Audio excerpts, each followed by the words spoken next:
this, dollars and cents, the race could be one of the most high-profile and expensive this election cycle. Spectrum News 9's Washington bureau reporter Samantha-Jo is joining us live now at 5:04. Samantha-Jo, how are D.C. insiders looking at this matchup? Well, Veronica, Scott has made his long-awaited Senate candidacy official, setting up what is likely to be a very expensive and contentious race of the 2018 cycle. And while this race heats up in the Sunshine State, it's those resources and those influencing the race from outside of Florida that are likely to gain a lot of traction. Florida Governor Rick Scott has long been courted by national Republicans and President Trump to run against Democratic Florida Senator Bill Nelson. And now it's official. Florida is always competitive. It's always really expensive. It's always hotly contested.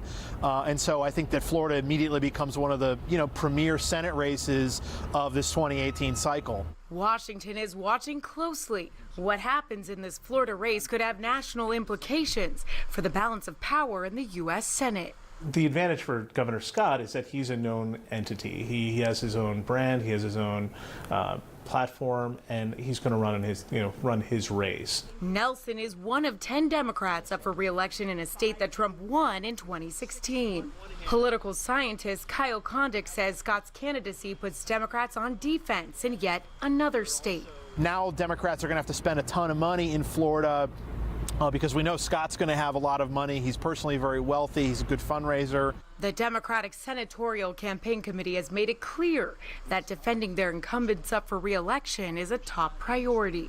Our Democratic senators across the map, like Senator Nelson, they have strong brands. They've consistently outperformed other Democratic contenders in their states. Governor Scott's bid to unseat Senator Nelson has been largely anticipated by Democrats in Florida and here in Washington, which is why they're wasting no time going after the governor's record in both the public and the private sector. Rick Scott, is he in it for Florida or himself? Month, the Democrats launched 2 digital video spots questioning Scott's motives as governor, and they recently launched an anti-Scott website last week. We're utilizing and deploying these ads through a variety of digital channels, including Facebook, and that helps us connect with voters. This is just the beginning of a wave of political ads expected to target Florida. In Washington, Samantha-Jo, Spectrum News 9. Now, this is just one of 4 Senate races for seats that are expected to be a toss-up by Larry Sabato's crystal ball. Now, I had the opportunity today to speak with Senator Bill Nelson, and I asked him how he's feeling about his challenger. He says that he takes his opponent very seriously, and he said to me that he will do whatever he can to hold on to his Senate seat. Now, this is really just the beginning of a long 7 months, and we will continue to track this race for you from Washington, and I know you guys will be tracking it from Tampa. Back to you, Veronica. Long is right. Thank you so much, Samantha.